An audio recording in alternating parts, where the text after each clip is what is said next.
Welcome to Arise 360, your go-to destination for the latest in art, culture, entertainment, and lifestyle around the world.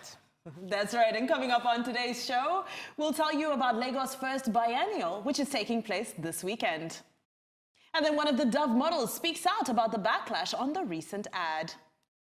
In music and lifestyle, Freedom rings as young girls lip-sync to Beyoncé. And get ready for the future of high-speed travel.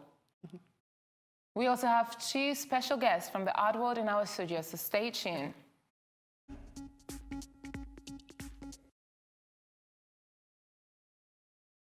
Now let's talk about what's happening in art and culture. That's right, kicking it off, philanthropist Tony Elumelu is pledging $100 million to help thousands of African entrepreneurs over the next 10 years. Now this year marks the third annual Tony Elumelu Foundation Entrepreneurship Forum, taking place today and tomorrow here in Lagos, Nigeria. The philanthropic initiative provides resources in the form of expert panels, masterclasses and networking sessions. Founder and chairman of the multinational charity Elumelu seeks to shed light on the opportunities to grow and sustain through the private sector here in Africa. He believes that by helping entrepreneurs, they will in turn aid the social and economic development of this continent. And moving on now, one of the models in the racially controversial Dove ad speaks out. So the body wash company is receiving backlash due to a recent ad posted on Facebook. One of the models, Lola Ogunyemi, says she is not a victim. The British-born Nigerian model states that she was excited about the opportunity to be a part of the campaign that glorifies dark-skinned women. Well, her excitement continued on set as she chatted with the other models on how cool it was to swap into one another. Lola says that she and her family and friends enjoyed the ad. However, shortly after the ad came out, she received a firestorm of negative responses on social media. According to Lola, there was a lack of context and on some of the clips circulating the internet. Wow. What are your thoughts on this? Wow. Incredible, right? Shocking. Well, it's happening so many times. Yes. It's been happening over and over again. The question is, if we swap the black girl for the white girl, and the white girl becomes the black girl, would we have the same response? You know what, I definitely wouldn't, I don't think it would even see the light of day if it was the other way around. Don't mind the pun. But have you seen the meme that they've done now with Bobrisky from his beginning to his end with the same transition? Right. Yeah. So, crazy. What can we do about that? What can we do? Now let's take it to the world of art, where renowned Nigerian artist Ben Nwonu was the center of discussion at London's Tate Modern. So scholars from Nigeria, United States and Europe gathered to reflect on the artist's work, particularly the sculpture Anyanu, a key symbol of Nigerian independence. The group shared their various thoughts on topics spanning from post-colonial life, West African history, art criticism and influence African art is having on the rest of the world. Curator and artist Folakunle Oshun asked whether Nigerian artists would prefer to be associated as African as opposed to citizens of the world. And make sure you stay tuned for the rest of the show as we have a special interview with Mr. Folakunle Oshun himself. That's right. Now don't give too much away, girl. Let's take a quick ad break. We'll be back shortly.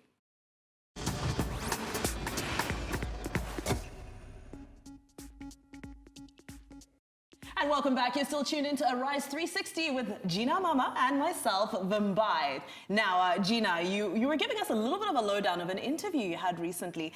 First, can you tell us about the first edition of the Lagos Biennial?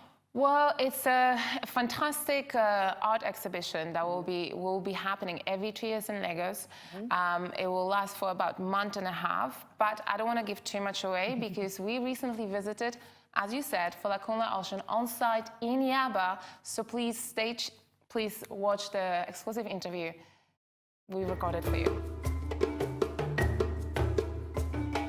We are here in old railway compound in Yaba with Folakunle Oshun, the founder and the art director for the first edition of Lagos Biennial. Hi. Hello. Thank you for having us. I'm very sorry that we're interrupting just a day, 24 hours, well, 48 hours before the grand opening. Yeah. How are you feeling? Yeah, tense.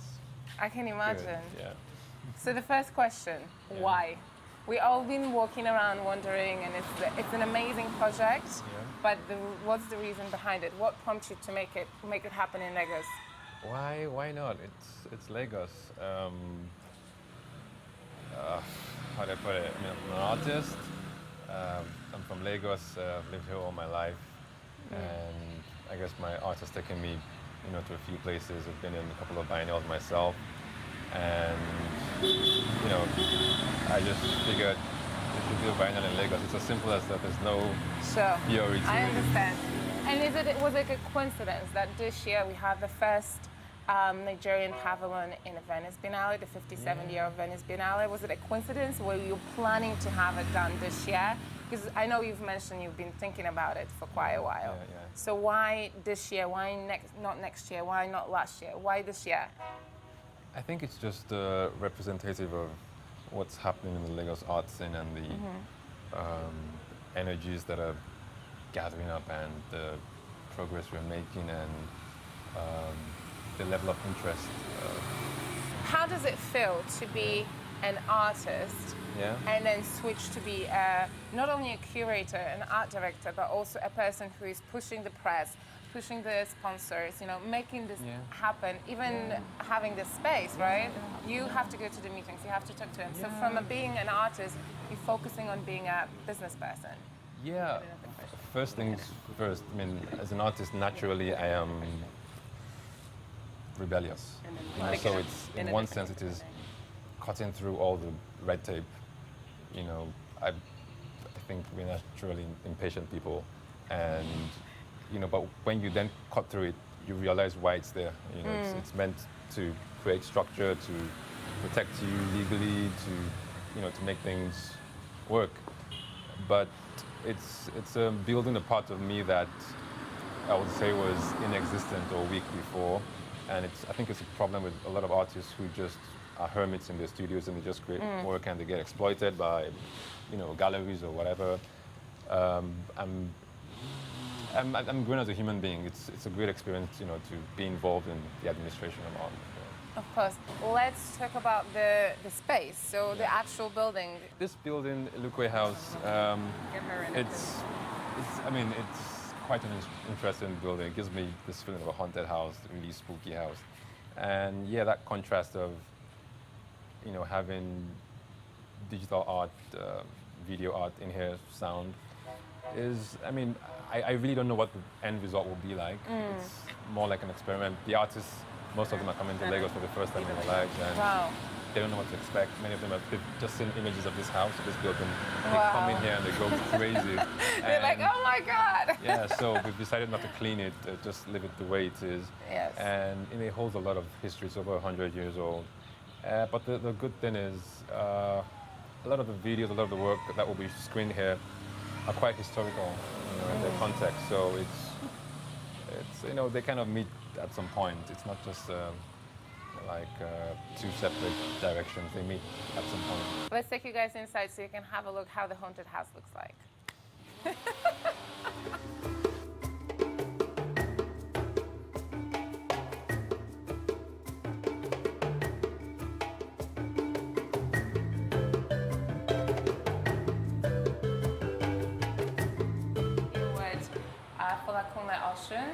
Inside one of the spaces.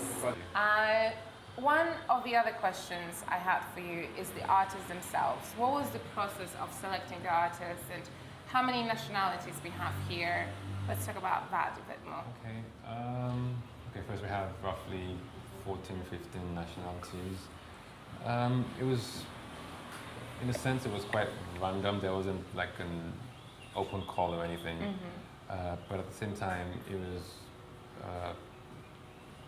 narrowing down on artists whose work or practice kind of resonate with the theme of the biennial, living on the edge, trying to catalog stories and narratives of crisis, just essentially mirroring the world that we live in right now, or giving some kind of collage of present situation of the world. A lot of the artists that I've worked with in the past, encountered in residencies, exhibitions, because the first thing you think about in a biennial is how to bring all these people, if it's going to be international, how to bring all these people to Lagos. Of course. And there's flights, there's the logistics. So a lot of these guys are able to look for their own funding, because biennial is not funded to say, like one big funder. A lot of them are able to come, on their own dime, buy the tickets and come down just out of the passion and trust that, it's going to happen. So the first thing we were looking for is a biennial on the African continent that not only has international viewership or international audience, but also has international participation, which is reflective of the cosmopolitan nature of Lagos as a city and its history. And that's why we chose this venue, because the railway compound is essentially the history of Lagos, and Lagos is the history of Nigeria. This used to be, if I dare say, the seat of power. We're working with a sub-theme which we tag superimpositions, that is sort of glazing, narratives of other artists from other places on a backdrop of Lagos, and this place is kind of a metaphor for that landscape. And so there's the transparency, there's the opacity, what can you see through, what can you not see through. So you have parallel histories with other African countries like Ghana on the West African coast, who were colonized around the same time, independence around the same time. And then you have counter narratives. If you want to check out the South Korean, Canadian, Angolese, Guinean artists in this amazing historical building, if you want to see the contrast between the past and the future and the present, come over. The Lagos Biennial is happening from 14 to 14. So the doors open on the 14th. So the 22nd of November, it's free of charge. You can bring your family, you can bring your kids, you can bring your aunt, you can bring your grandma. Come over, explore the art, enjoy it, explore the venues, talk to the founders, talk to the artists, and let's help to build African art.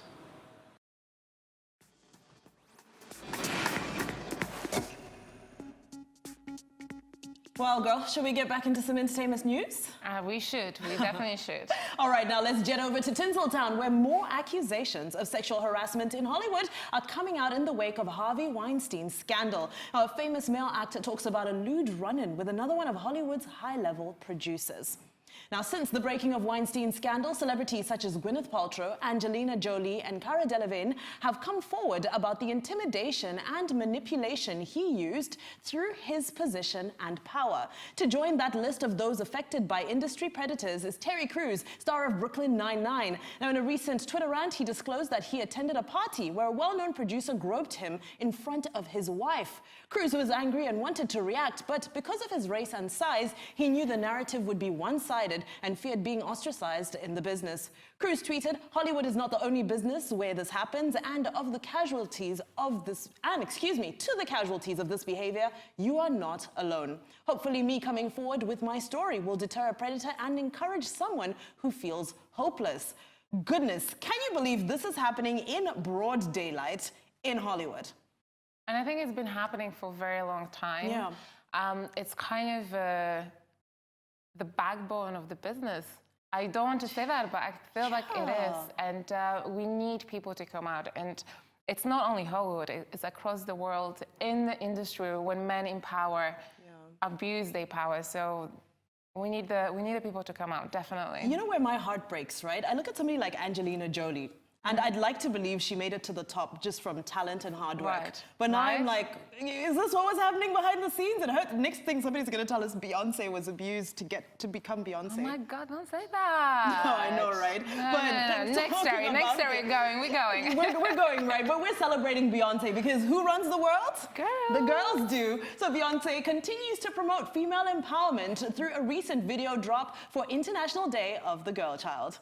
To celebrate, Beyonce used her 2016 hit Freedom as a group of international high-energy girls lip-synced and danced to the empowering tune.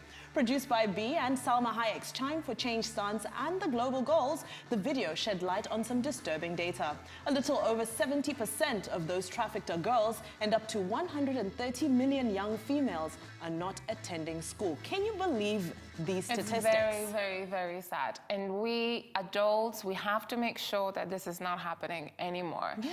Because those girls, those kids, they are the future. They are the leaders of tomorrow. So we have to protect them. So, yeah. And it's very close to home as well because, you know, if you look at in Nigeria, the statistics of young people with human trafficking, you know, all the ships that are capsizing in the Mediterranean and so forth, to think that 70% of those people could be young Nigerian girls is very scary. It's very scary. But applause to Beyonce for doing what she's doing. I think she's letting a lot of young women to believe in themselves.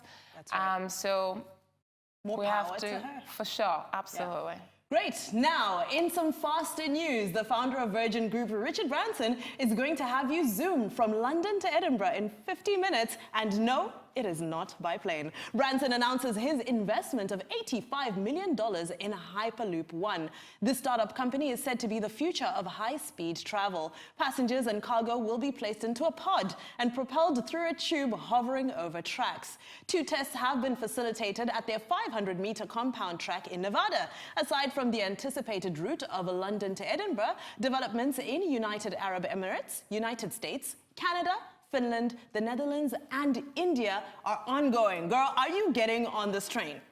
I am, but I have to tell you honestly, Yeah. the question is what they're gonna do. London, no, not even London. Yeah. Lagos, New York. Why don't we just do Lagos, New York? Girl. 50 minutes. You know, that will be life changing. There's water between Lagos and New York. There's water between London and New York too.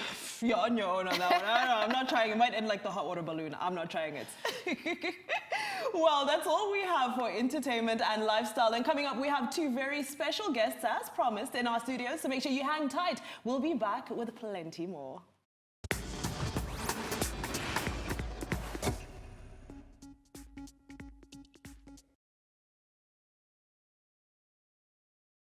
Welcome back to our S360. Joining us in the studio, we have fantastic Januario Jaya and amazing Ayo and Akinwande. Akinwande. I'm so sorry. I'm so Now sorry. I'm the Yoruba girl in all of I'm this. still learning. I'm so sorry. I'm so sorry. Welcome. Thank you for coming over to the studio. Yeah, thanks for having us. Yeah, good. First of all, congratulations on being a part of the first Lagos Biennial. Well done.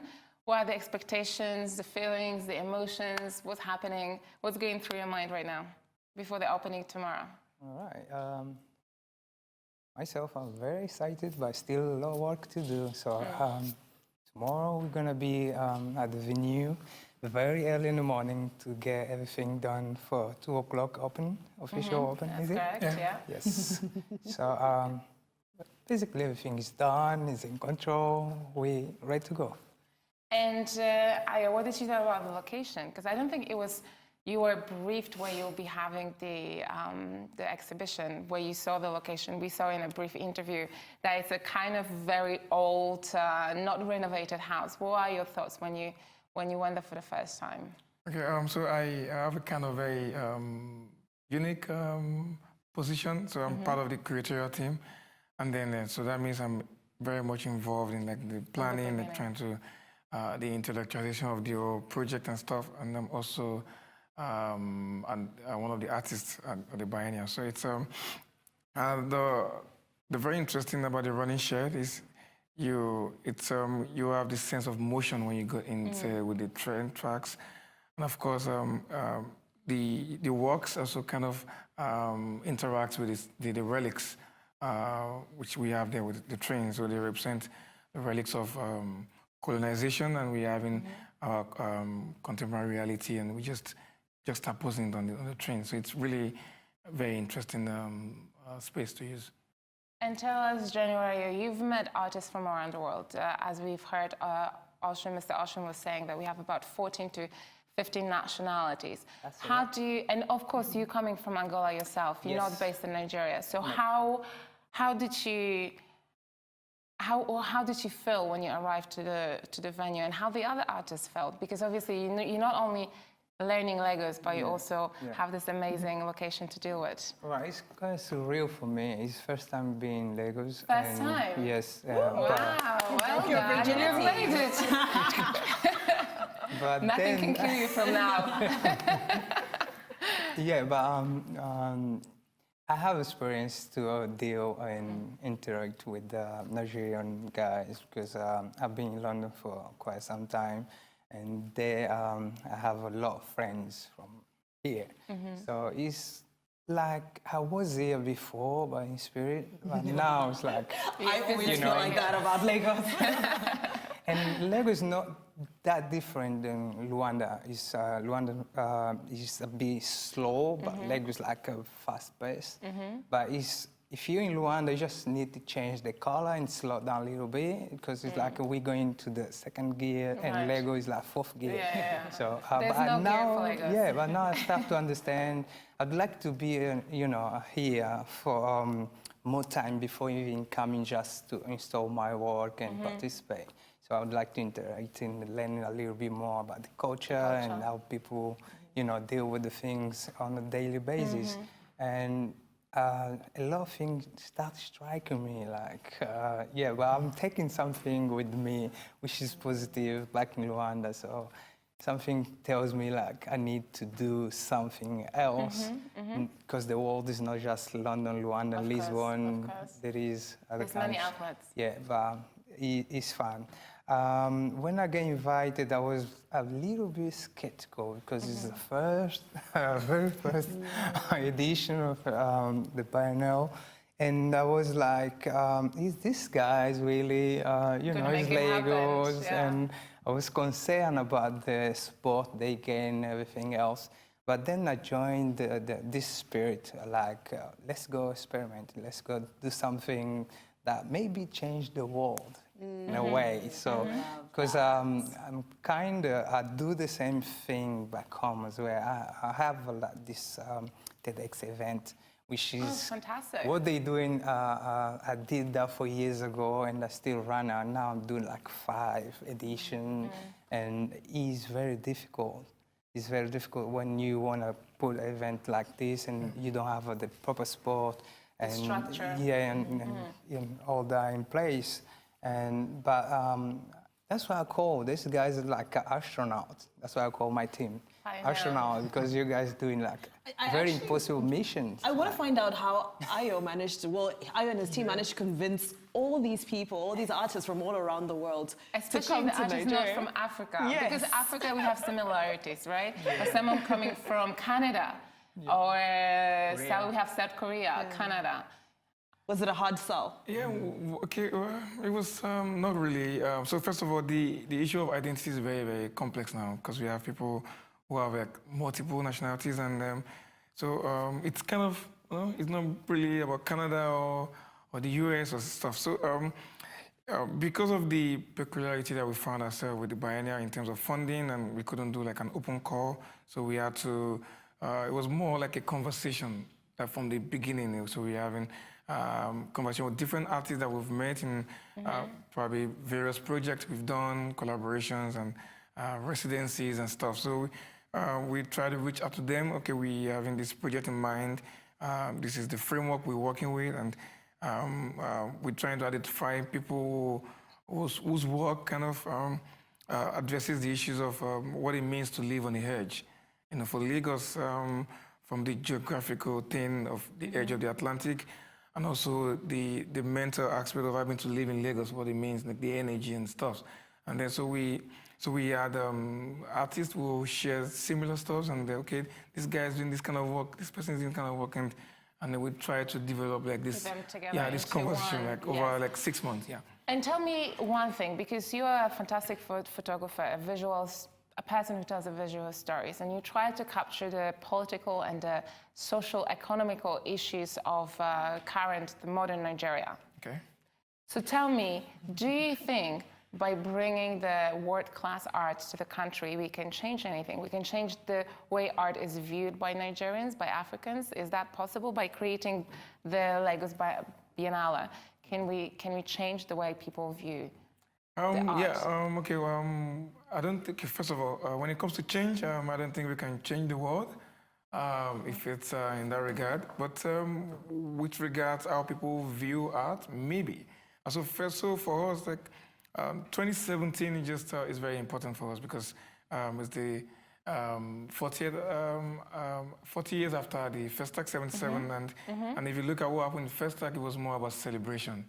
Right. And then people have always viewed art from the angle of celebration and stuff. So we will finish on the celebration. I'm so sorry to catch you right here, but we're being told that we have to go. They only give us 30 minutes. But thank you so much for being here with us. Stories from Angola. Yes. And please make sure everyone who watches Arise 360, please go and visit the Lagos Biennial happening from tomorrow, 14th of October, 14th of October until 22nd of November. It's really important that we all support the art in Africa. Thank you so much. You can see the passion here. It's been a pleasure, of course, from myself and Gina. Make sure you catch us next time, same place, same time. Good night. God bless you. Good night.